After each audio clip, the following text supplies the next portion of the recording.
समाज की परिकल्पना माननीय कांसीराम साहब ने की थी। माननीय कांसीराम साहब के जाने के बाद में उस बहुजन समाज पर कार्य नहीं हुआ है, उस मिशन को, उस मूवमेंट को आगे बढ़ाने का कार्य नहीं किया है। आज इस देश में एकमात्र नेता ऐसा है जो माननीय कांसीराम साहब की तर्ज पर कार्य करता है, जो माननीय कांसीराम साहब की मूवमेंट को, उनकी विचारधारा को, उनके मिशन को आगे बढ़ाने का काम कर रहा है, जिस नेता का नाम चंद्रशेखर आजाद है। जो नेता पूरे देश में, चाहे वो किसी भी प्रदेश, किसी भी जिले का मामला हो, जो नेता अपनी बेबाकी से बात रखता हो इस सामंती सरकार के सामने, जो सरकार आज पूरी तरह से आप लोगों पर शोषण अत्याचार करने पर उतारू है,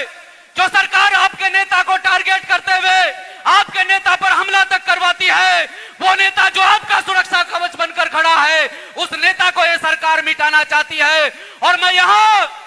धामपुर के अंदर नगीना लोकसभा के लोगों को कहना चाहता हूं कि तुम अपना दम दिखा दो, अपना जोर दिखा दो इस सामंती सरकार को, जो सरकार चंद्रशेखर आजाद को मिटाना चाहती है। तुम उस सरकार को यहां से मिटा देना और दिखा देना कि इस बार हम भाई आदरणीय एडवोकेट चंद्रशेखर आजाद जी के साथ हैं। कुछ लोग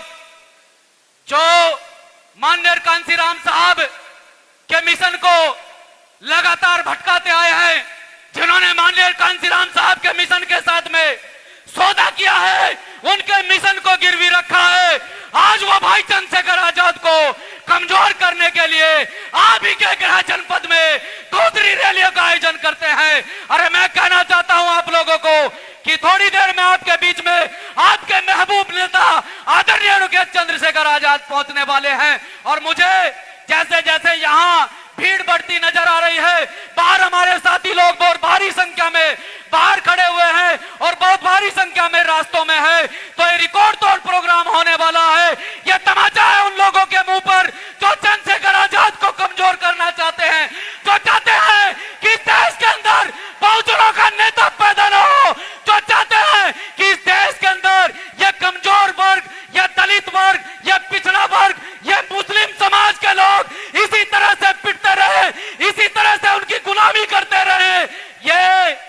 जो आपके बीच में अभी थोड़ी देर में नेता आने वाले हैं, वो नेता आपको कमजोर नहीं होने देंगे, क्योंकि जिनके नेता कमजोर होते हैं उनके कार्यकर्ता खुद में खुद कमजोर हो जाते हैं, और जिनके नेता कमजोर नहीं होते हैं उनके कार्यकर्ता खुद में खुद ताकतवर हो जाते हैं।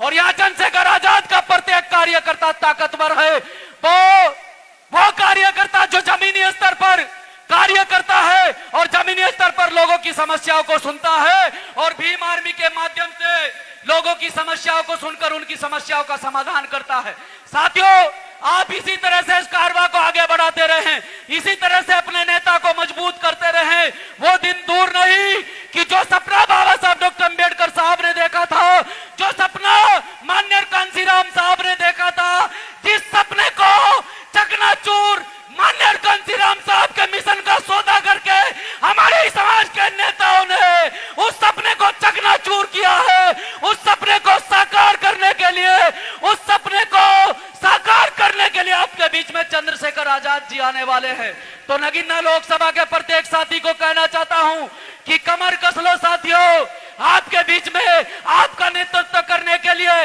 नगीना लोकसभा सीट से आपके हकों की आवाज उठाने के लिए एक मजबूत साथी आजाद समाज पार्टी भीम आर्मी की ओर से आ रहा है। जय भीम, जय भारत।